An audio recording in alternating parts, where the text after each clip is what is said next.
নমস্কার, আমি আচার্য বনানী শাস্ত্রী বলছি। আজ আমি আপনাদের সঙ্গে 2026 সালের যে সমস্ত জাতক জাতিকার মূলাঙ্ক নাম্বার 8 তাদের এবছরটা কেমন যাবে সেই নিয়েই আলোচনা করব। যে কোনো মাসের 8, 17 এবং 26 তারিখে যাদের জন্ম তাদের মূলাঙ্ক নাম্বার 8, আর 8 হলো শনির নাম্বার, আর 2026 হলো রবির নাম্বার।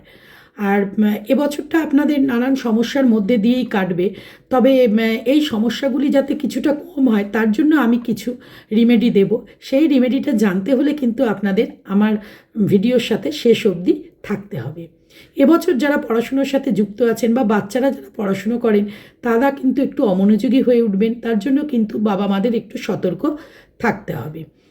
এবছর কিন্তু নানান পারিবারিক সমস্যার মধ্যে দিয়ে আপনাদের কাটবে, আর যারা ফরেন যাওয়ার জন্য তৈরি হচ্ছিলেন তাদেরও কিন্তু নানান সমস্যা আসবে।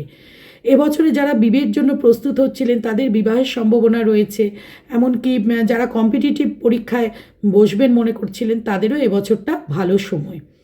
আর যারা যে সমস্ত জাতক জাতিকারা মেটেরিয়ালস বা ম্যানুফ্যাকচারিং লাইনে যুক্ত বা ডাক্তারদের মধ্যে সার্জেন বা গভর্নমেন্ট কাজ করছেন তাদেরও এবছরটা মোটামুটি যাবে, তবে গভর্নমেন্ট থেকে কিন্তু আপনাদের সাপোর্ট খুব একটা ভালো পাবেন না। আর এবছর কিন্তু আপনাদের অনেক হার্ডওয়ার্ক করতে হবে, আর 2026-এ হার্ডওয়ার্ক করবেন, এর ফলটা কিন্তু আপনারা পরে পাবেন।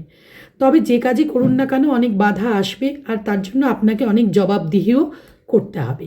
এবছর আপনাদের লং ট্যুরের সম্ভাবনাও রয়েছে, এমনকি নানান মন্দির দর্শনও আপনাদের হতে পারে। এবার আসি কী কী টোটকা করলে পরে আপনাদের এবছরটায় বাধা বিপত্তিগুলো কম হবে সেটা। 1 নম্বর হলো শনি ও মঙ্গলবার দিন নিরামিষ খাবেন, এবং শনি ও মঙ্গলবার দিনকে হনুমান চালিসা তো পড়বেনই, হনুমান চালিসা রেগুলারই পড়বেন। যারা রেগুলার পড়তে না পারবেন তারা শনি মঙ্গলবার দিন পড়লেই হবে। আর হনুমান মন্দিরে গিয়ে কিন্তু লাড্ডু দান করবেন। বিকলাঙ্গ এবং অন্ধ ব্যক্তিদের বা বয়স্ক ব্যক্তিদেরকে কিন্তু শনি মঙ্গলবার দিনকে একটু কিছু খাবার কিনে খেতে দেবেন, পয়সা কখনোই দেবেন না। আর শনিবার দিন কিন্তু বড় ঠাকুরের মন্দিরে গিয়ে আপনারা তেলও দান করতে পারেন। লাইট ব্লু আর ইয়েলো কালার কিন্তু আপনাদের এবছরে ভালো। কোনো পরীক্ষা দিতে গেলে বা কোনো কিছু শুভ কাজ করতে গেলে আপনারা লাইট ব্লু আর ইয়েলো কালারটাই ইউজ করবেন।